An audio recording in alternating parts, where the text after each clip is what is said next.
¿Sí? Y me gusta hablar también de lo que se llama la calidad de las personas. La calidad de las personas define un poco la calidad de nuestra vida.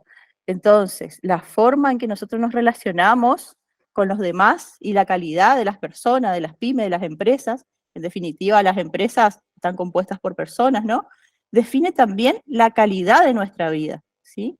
La interacción entre estos sectores que hablamos de la cuádruple hélice, la vocación productiva del lugar, es decir, o sea, qué vocación tiene tealera, yerbatera, maderera, algodonera, citrícola, metalmecánica, eso también, y lo que llamamos la gobernanza o el gerenciamiento.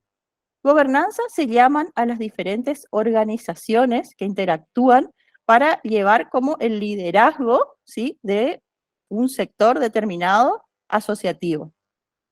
Y el gerenciamiento ya es algo un poquito más chico, que puede ser un consultor que va llevando la coordinación de un grupo, ¿sí? En función a los diferentes grupos asociativos. Entonces, teniendo un poquito esta explanación de todos estos elementos que son necesarios, como en el territorio, para que se pueda dar más fácilmente, lograr llegar a los distintos grupos asociativos que son ya el clúster, los aglomerados productivos locales, redes empresariales, núcleos empresariales. Yo le agrego también el factor o de la organización de las cámaras empresariales, que si bien es un organismo de apoyo, pero adentro de cada una de esas cámaras empresariales también se produce la formación de los diferentes grupos asociativos. Esto produce más desarrollo, más productividad, más competitividad y menores costos de transacción. Porque muchas veces este último punto, que son los costos de transacción, no se suelen tomar en cuenta cuando uno calcula los costos. Calculamos, cuando uno pregunta cuáles son los costos, en una pyme te hablan de la mano de obra, te hablan de la materia prima, de los costos de logística, pero no se suele hablar de los costos de transacción. Y los costos de transacción es lo que me cuesta a mí poder conseguir una venta, poder llegar a un proveedor, y si yo estoy dentro, si como empresa estoy dentro de alguno de estos grupos asociativos, este costo de transacción se achica muchísimo, ¿sí? Y ahí yo les voy a dejar un gráfico también, que si después lo quieren buscar y poder investigar más sobre el tema, porque veo que también hay muchos consultores aquí que les puede interesar el tema. Hay un autor que se llama Albuquerque, que si quieren después me pueden pedir por privado más información. Él habla bastante sobre este tema de la territorialidad, del desarrollo que se da en un territorio y de los diferentes grupos asociativos, y también habla de los aglomerados, de los clústeres, de las redes, de los núcleos. Y él dice que el desarrollo territorial es mucho más que el análisis de los clústeres y las cadenas productivas. Por eso incorporé al inicio este tema como para poder explanar un poquito, o sea, dónde se desarrollan todos estos grupos, ¿no? Tenemos por un lado los clústeres, ¿sí? Que es un grupo un grupo de empresas que está geográficamente o no próximo, son empresas o instituciones que están vinculadas, están asociadas, operan en un sector, en una industria específica, comparten recursos, comparten tecnología, comparten mercado. Y, o sea, en un clúster no necesariamente tienen que estar en un mismo territorio cercano, ¿sí? Sino que pueden dictar entre sí. Puede haber un clúster, por ejemplo, entre Misiones, Corrientes, Chaco y Formosa, o en Misiones desde Posadas hasta Puerto Iguazú. Así que no necesariamente tienen que estar físicamente en un mismo territorio, ¿sí? Después tenemos los aglomerados productivos locales, o los APL, o los arreglos productivos locales, que la única diferencia que tiene con los clústeres es que sí, ahí ya se tiene el tema de la geografía del lugar, sí importa porque tienen que estar mínimamente equidistantes entre sí. Y después otro tipo de grupo asociativo que tenemos son las redes empresariales, que aquí lo que no existe también son grupos de empresas, proveedores y demás, pero aquí lo que no tenemos es como una forma jurídica que los nuclea, sino que son una colaboración empresarial que permite que las empresas puedan trabajar juntas para poder lograr objetivos comunes y para poder mejorar su desempeño y su competitividad. Bueno, ahí es donde yo incorporo este concepto, ¿sí? De cámaras o asociaciones empresarias. Bueno, ¿qué son las cámaras o las asociaciones empresarias? Es un grupo de empresas que está legalmente constituida, están jurídica y democráticamente organizadas bajo la figura de cámaras o asociaciones empresariales y usan la fuerza de la asociatividad para lograr beneficios comunes, ¿sí? Es una organización que aplica aquí como un grupo de apoyo, ¿sí? Pero también dentro de, de estas cámaras se organizan negocios conjuntos, porque en definitiva las cámaras están para que se puedan generar mayores negocios y que se puedan generar mayor competitividad entre las empresas asociadas. Generalmente pregunto, porque suelo dar cursos en bastantes cámaras, cursos para dirigentes y demás, y cuando hago la pregunta de ¿para qué está una cámara empresarial? En todas siempre me dicen, o siempre hay uno que me dice, es para defender los derechos de las empresas que están asociadas y bla, bla, bla, bla. Y sí, o sea, tiene razón porque esas cosas están en el ADN y están en el estatuto de la Cámara y es algo que inicialmente, por lo cual nacieron las cámaras empresarias. Pero yo me los imagino, o sea, como que están todos en una posición de guerra porque dice defender los derechos de las empresas asociadas. Ahora, si yo digo que las cámaras empresarias están para aumentar la competitividad de sus empresas asociadas, fíjense cómo estamos hablando en positivo y ya le estamos cambiando la dirección hacia donde yo tengo que pensar para hacer cosas. O sea, es una declaración totalmente operativa y que me lleva a pensar en un montón de cosas que tengo que hacer para eso, ¿sí? Entonces, a partir de ahí empezamos a construir un montón de cosas que tienen que ver con los servicios de las cámaras, que es un punto en la cual suelen ser deficitarias. Bueno, dentro de las cámaras empresarias, uno de los servicios que se forma también son lo que se llaman los núcleos empresarios, porque en las comisiones directivas, cuando se hacen las reuniones, generalmente uno no puede atender las necesidades de todos, y más si son multisectoriales. Muchos de los municipios o de los diferentes lugares tienen cámara de comercio, industria, servicio, algunas son inclusive de comercio exterior. Imagínense en una comisión directiva que tenga que atender todo eso en reuniones que son de una hora y media o a lo sumo dos. Y la reunión no es muy frecuente, entonces cuesta. Entonces uno de los servicios es justamente trabajar con estos grupos asociativos que son más chicos, que son de un mismo sector y donde uno atiende específicamente problemas que son comunes de esas empresas. Entonces, por eso lo puse como una tipificación más para saber que o sea, son cuestiones que dan resultado y que tengo bastante experiencia en trabajar con eso y les traje ejemplos para que ustedes puedan ver. Bien, todos estos grupos asociativos parten de la confianza.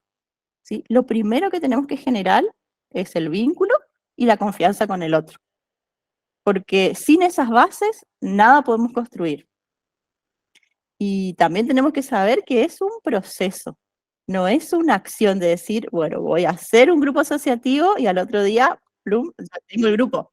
No, es un proceso, hay un método de por medio, hay una serie de cuestiones que se tienen que ir dando para que eso se vaya consolidando, ¿no?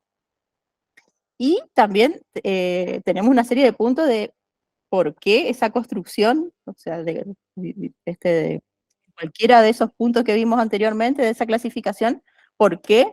¿Por qué no da resultado? ¿Sí? Uno, por ejemplo, son los empresarios que no tienen compromiso ni una participación activa. Y eso yo ya lo veo desde las cámaras empresarias, que muchas veces se convierte, o sea, una reunión en una charla donde se hablan de diferentes temas. Después no se llega a una acción concreta, o si se llega, después cada vez van quedando menos en las acciones que planificaron en conjunto, y cuando nos damos cuenta, es solo el presidente el que está gestionando o dos o tres dentro de la Cámara. De lo mismo se traslada a cada uno de estos tipos de grupos asociativos, llámese núcleo, llámese clúster. Entonces, cuando uno va a tomar un compromiso como empresario, una de las primeras cosas es poder cumplir y tener una participación activa en estos lugares, ¿sí? Donde hay una de las cosas que tenemos que practicar, que es la delegación, porque la mayoría alega falta de tiempo, ¿sí? No tengo tiempo me tuve que ocupar de mi empresa o tuve un problema, no pude ir. Y así las cosas se van dilatando y no se llegan, o sea, a una finalidad común o a tener un equipo o un grupo exitoso. Tengo ejemplos como y experiencia de todos los tipos, de aquellos que dieron resultado y aquellos que no por alguno de estos puntos que les estoy comentando ahora. El otro es la falta de un plan o de una planificación de acción que sea clara, que esté orientada a resultados y que sean a corto plazo. Porque esa es otra, podemos tener alguna planificación que hagamos y que nos pongamos un objetivo muy a largo plazo. Y si no ponemos metas intermedias con resultados intermedios que vayamos alcanzando, difícilmente eh, podamos terminar con un caso de éxito, porque en el camino vamos a ir perdiendo miembros, porque no se motivan al no ver resultados, ¿sí? La otra es la figura de un coordinador, ¿sí? Esa figura del coordinador tiene que ser una persona que tiene un determinado perfil para llevar adelante ese grupo, ¿sí? Para empezar, que tiene que tener conocimiento del sector, tiene que tener interés en el grupo que está llevando adelante, experiencia en articulación público-privada, eh, como habilidades tiene que tener empatía, tiene que tener flexibilidad, la capacidad de planificación, la persistencia, ¿sí? Son una serie de cosas que, en definitiva, tiene que ser también un líder para poder llevar adelante un grupo de empresas que se suscitan un montón de inconvenientes en el momento de tener que consensuar sobre todo, ¿no? Luego, la falta de recursos. ¿Sí? Porque por más que sea, podemos tener muchas intenciones y buenos deseos, podemos planificar, tener un excelente coordinador, toda la gente participa, pero si después nos ponemos objetivos donde nos cuesta mucho obtener los recursos, no los tenemos o no los tenemos, o sea, también se hace muy difícil porque ahí la gente se desmotiva y no sigue, ¿no? Luego, el otro punto de por qué no puede funcionar estos grupos depender mucho del estímulo del Estado y no buscar el autosustento. Es decir, estar esperando siempre que tener un subsidio, tener un apoyo, o que siempre el Estado me esté dando cosas y no me motivo como para poder organizarme con los demás y poder obtener los recursos. Eso también pasa mucho. O se abortan un montón de proyectos por el hecho de que el Estado no me lo dio. El Estado, o sea, tiene la función de poner las cosas en condiciones para que el privado se desarrolle. Y hablamos de servicios, pero no necesariamente en darte la parte financiera, ¿no? Eh, Obviamente que existen, a través de las políticas públicas y demás, existen un montón de programas que dan apoyo porque al Estado le interesa de que esta formación se desarrolle, pero no necesariamente tenemos que esperar solamente del Estado, ¿no? Y luego, no definir o sostener una visión de largo plazo y reconocer cuáles son los objetivos. Esto va de la mano con lo que es la planificación, ¿sí? No errarle en la planificación. Después el otro punto también es que haya mucha diferencia entre los que están componiendo el grupo asociativo y por ahí se encaran objetivos que no tienen mucha probabilidad de dar éxito, ¿sí? O si es un núcleo más chico, que hayan empresas que tienen intereses muy diferentes a otras. ¿Por qué? Porque hay una empresa muy grande y hay otras empresas que son muy chiquitas, entonces, cuando uno los junta, los intereses también son diferentes. Entonces, es difícil consensuar. Y por último, quedarse solo con beneficios, dice, intangibles y no proyectar un resultado de impacto. ¿Sí?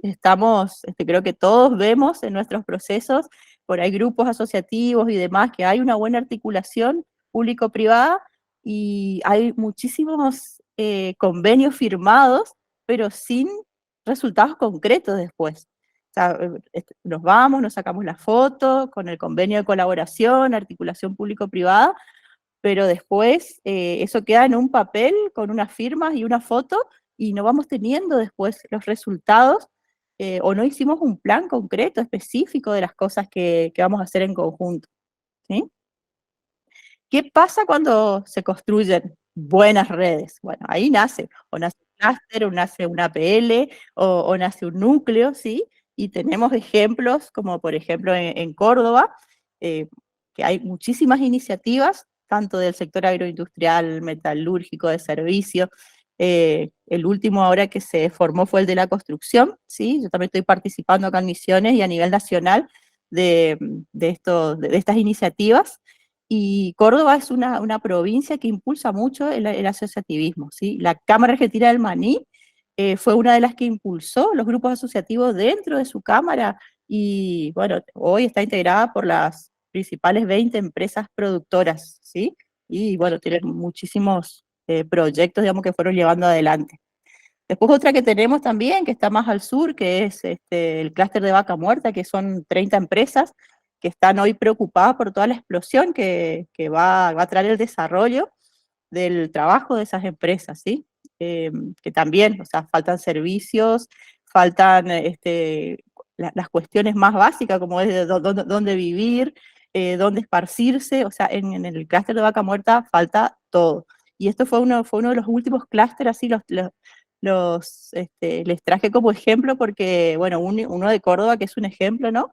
Y el otro de Vaca Muerta, que fue uno de los últimos, el 6 de abril de este año, fue como que se conformó el clúster. Y acá en Misiones tenemos ejemplos locales, por ejemplo, como el clúster de servicios basados en el conocimiento. En el año 2008 tuvimos la oportunidad de poder apoyarlos con un programa de la Unión Europea, de Alinvest. Alinvest es la cooperación europea en América Latina. Tuvimos una pequeña intervención con ellos. Ese logo que ustedes ven ahí, o sea, fue hecho gracias al financiamiento que se pudo conseguir para que ellos puedan tener una identidad del clúster. Después tenemos también ejemplos como el clúster tealero, el apícola, el APF, por ejemplo, que está bueno como nombrarlo, el aglomerado productivo forestal, porque está hecho entre Misiones y Corrientes, ¿sí? Y les traje también un ejemplo en video, ¿sí? Que también que fue apoyado por el programa Alinvest, ¿sí? Tuvimos una experiencia acá en Misiones con el sector de la madera, que eso les voy a comentar en el próximo encuentro, y que ahora volvimos a retomar gracias a la iniciativa que se tuvo en ese momento, y ahora les traigo otro que trabajamos voy a salir de acá porque les voy a compartir un video de YouTube, que lo compartimos lo trabajamos en Buenos Aires, ¿sí? Y con este video voy a ilustrar un poquito los resultados que se tuvieron.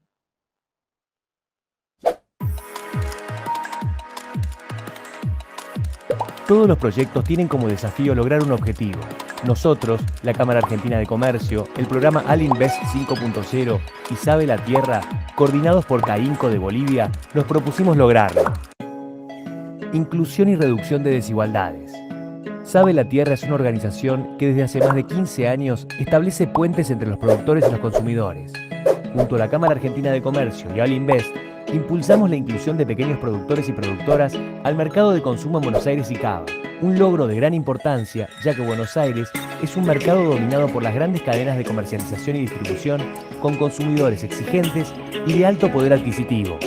Parte del éxito del proyecto fue ofrecer tutorías a más de 100 mujeres entrenadas y asistidas y a pequeños productores, incorporar la venta online para este tipo de productos y crear el concepto Mercados Nocturnos de Verano en plazas de Buenos Aires, haciendo del momento del consumo un momento de disfrute e interacción con el productor, tanto en las ferias como en las plataformas digitales.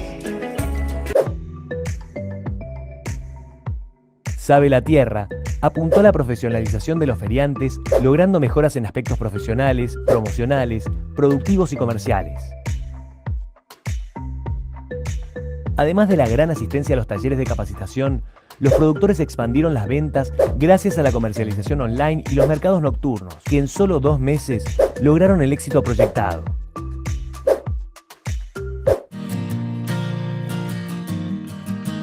En los que han participado más de 100 beneficiarios feriantes, de los cuales 54 son mujeres y son parte del convenio entre el proyecto y Sabe la Tierra, que a su vez tiene un convenio con el gobierno de la ciudad de Buenos Aires que le da un soporte institucional y garantiza el crecimiento y réplica del proyecto, ya que su formato se apoya con manuales, guías, pautas y estándares para la selección de los feriantes.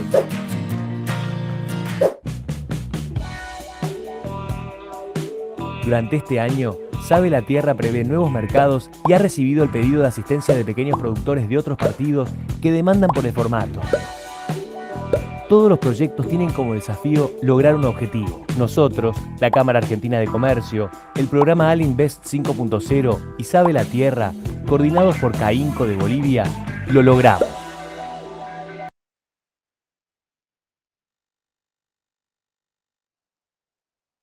Bien, ¿se pudo escuchar bien el video? ¿Se pudo comprender? Bueno, ese es un ejemplo a nivel tal vez de menor escala, porque son productores, pero fue gracias a un financiamiento que vino de la Unión Europea, pero no es que vino el financiamiento y bueno, ya estaba todo resuelto. O sea, primero tiene que haber un proyecto ya iniciado, aunque sea, tiene que haber una vocación. No es que está el financiamiento y de acuerdo al financiamiento armamos un proyecto. Es al revés.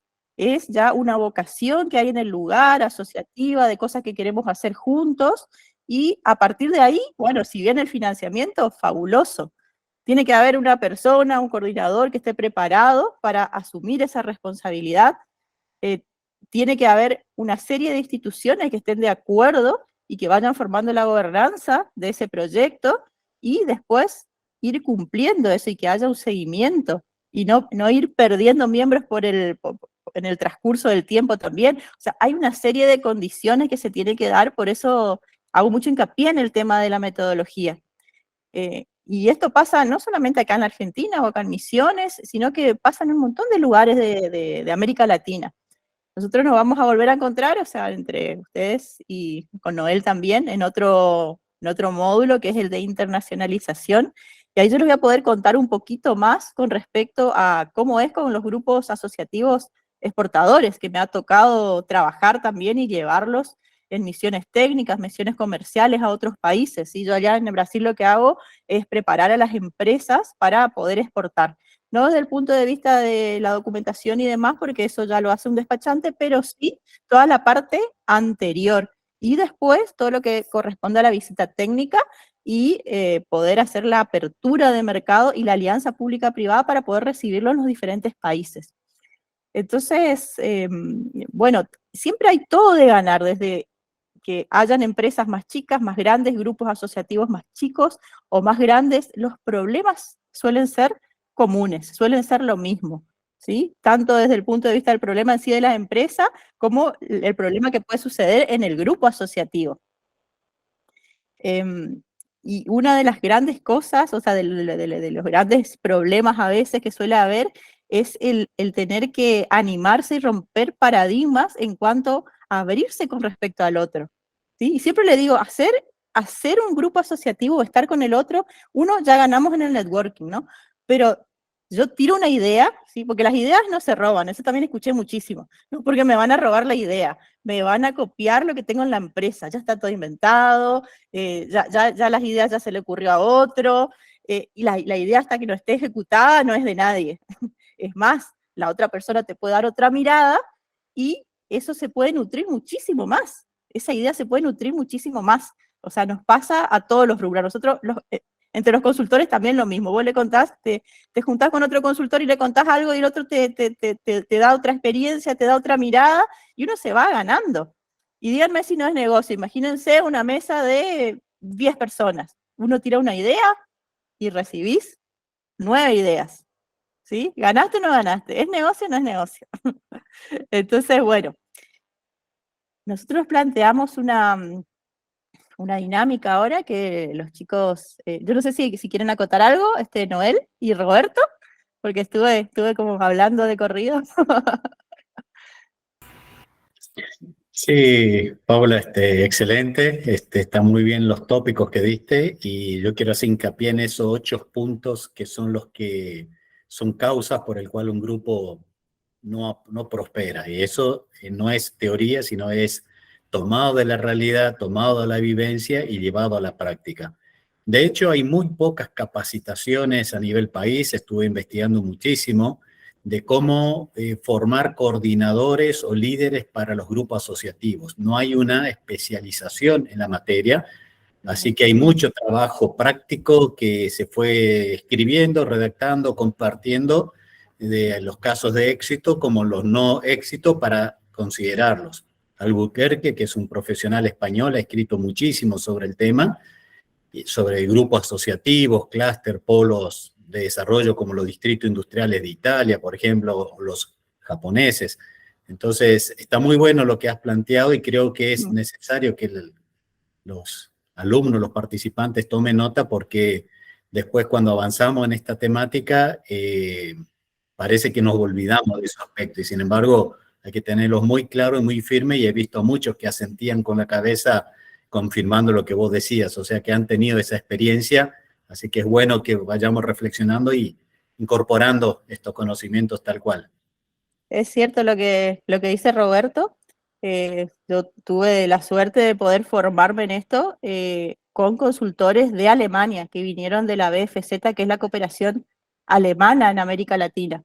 Y ahí pudimos formarnos con ellos. Ellos sí tenían la formación, nos pasaron, así que para los consultores que están acá podemos hacer después una formación de formadores con Roberto y Noel. Noel, ¿querés aportar algo?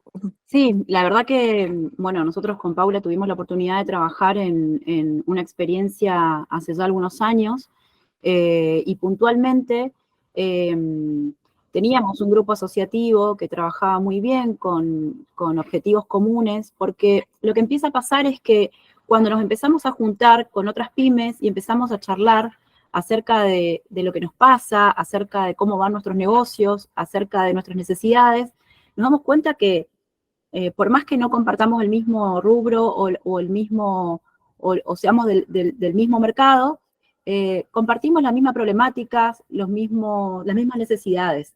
Entonces, ahí empiezan a surgir las ideas, ¿no? de qué soluciones podemos afrontar juntos frente a las mismas problemáticas. Y bueno, en este caso puntual, teníamos un grupo de aproximadamente unas 15 empresas constructoras, en donde habían objetivos comunes que respondían o que tenían que ver con problemáticas previamente planteadas, después de un análisis FODA, después una planificación estratégica conjunta entre estas 15 empresas, en donde las propias pymes propusieron esas soluciones a esas problemáticas. Y una de esas era justamente la formación de un software, el desarrollo de un software para compras conjuntas. Entonces, eran pymes constructoras que en una determinada fecha del mes, cada una elevaba sus pedidos y de repente todas coincidían en que tenían que hacer una compra de ladrillos, una compra de chapa, una compra de cemento.